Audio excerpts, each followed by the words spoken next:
Hello everyone, and welcome once again to Mishnah Minutes. In this video, we will be learning Mishnayos Berachos, Perek Daled, Mishnah Zayin. I'd like to dedicate the learning of this Mishnah in honor of my mother's upcoming birthday. The Rebbeinu Shalom should grant her Arichas Yamim V'Shanim together with her husband, Saba, and they should both share much nachas and happiness and good health together for many years to come. We know that we daven every day 3 Shemona Esreis, Shachris, Mincha, and Ma'ariv, and on Rosh Chodesh, Shabbos, Yom Tovim, we also daven a Tfilas Musaf. We daven Musaf, which is to commemorate the Musaf sacrifices that was brought in the Beis HaMikdash on those days. This Mishnah is going to discuss the Shemona Esrei of Musaf. Rabbi Elazar ben Azariah Omer, Rabbi Elazar ben Azariah said, Ein Tfilas HaMusafin elo b'chever ir. The tefillah of Musaf, the Shemona Esrei of Musaf, is only said bechever ir, in an assembly of the city. That's the way the Rav learns Pshat. The Rav says bechaburas ha'ir, in a congregation, in an assembly of the city, which means with a minyan. So according to Rabbi Elazar ben Azariah, the tefillah of Musaf is only said b'tzibur. It's only said in a minyan. It is not davened b'yechidus. It's not davened by an individual davening alone. Now, there are different reasons given for this. There is a very fundamental difference between the Shemona Esrei of Musaf and the other Shemona Esreis that we daven. Our Shemona Esrei that we daven every day consists of 3 blessings in the beginning, which praise Hashem, 3 blessings at the end that give thanks to Hashem, and then we have 13 blessings in the middle, which are supplications, where we're coming to the Rebbeinu Shalom and asking Him for our needs. The Musaf Shemona Esrei is very different. In the Musaf Shemona Esrei, we recite the verses from the Torah that discuss the Musaf sacrifices, and basically we praise Hashem, but we don't ask Him for our needs. So where the daily Shemona Esreis during the week are supplications, the Musaf Shemona Esrei is primarily praises.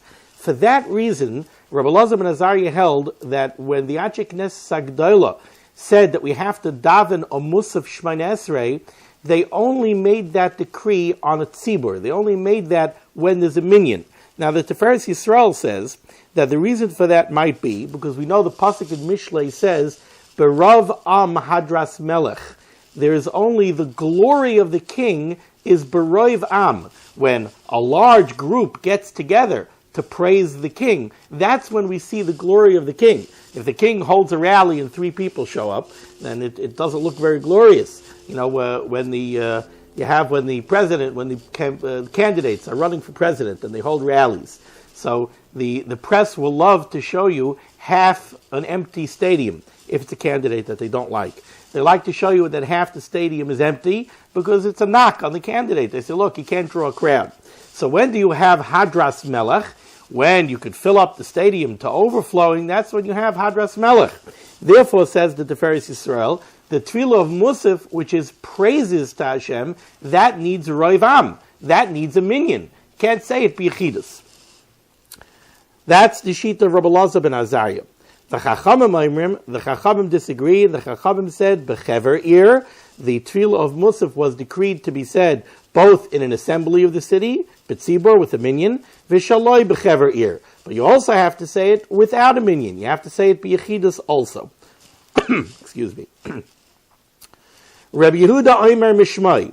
Rabbi Yehuda said over in the name of Rabbi Elazar ben Azariah, he had a tradition, he accepted from his Rabbeim, that Rabbi Elazar ben Azariah's opinion was slightly different than what we said before. Kol makom sheyesh chever ir, wherever there is an assembly, in a town where there is a minyan, hayochid poter mitfilas hamusafin. Then an individual is exempt from davening the tfilas musaf. Now let's analyze the difference between the way we explained Rabbi Elazar ben Azariah's opinion in the beginning of the Mishnah and the way Rabbi Yehuda understood the opinion of Rabbi Elazar ben Azariah. We said in the beginning, Rabbi Elazar ben Azariah says that you only daven tfilas musaf b'tzibur, but you don't daven it b'yechidus.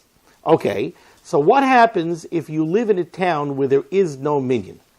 If there is no minyan, then according to Rabbi Elazar ben Azariah, the way we explained it at the opening of the Mishnah, then you have no minyan, you don't daven musaf, because musaf is only said with a minyan. It's not said b'yechidus. That's not the way Rabbi Yehuda understood it. Rabbi Yehuda understood that when there's a minyan, when there's a chever ear, when there's an assembly, when there's a minyan, that's davening musaf, then the individual is exempt from davening musaf because the prayer of the tzibur, the davening of the minyan, exempts everybody in that area. Everybody in the town is exempt because the minyan of the city has fulfilled the obligation to praise Hashem with the tefillos musaf. But if there is no minyan, certainly a yachid has to daven. In other words, you have to fulfill your obligation of davening musaf somehow. If you don't live in a town where there's a minyan, so the minyan covered your obligation, then you have to daven it b'yechidus. So that's going to be the difference between Rabbi Elazar ben Azariah aliba de Tanakama, the first explanation of the opinion of Rabbi Elazar ben Azariah, and Rabbi Yehuda's explanation of the shita of Rabbi Elazar ben Azariah. According to the Tanakama, Rabbi Elazar ben Azariah says, you only have to daven musaf when there's a tzibur. If there is no minyan, there is no musaf. According to Rabbi Yehuda, no. Primarily, musaf should be davened in a tzibur. And if you live in a town where there is a tzibur, so the davening of the tzibur exempts you. But if there is no tzibur, you have to daven musaf. Thank you so much for joining me for the learning of this Mishnah. I hope you will continue to join me for the learning of many, many, many more Mishnayos to come. Be well. Have a wonderful day.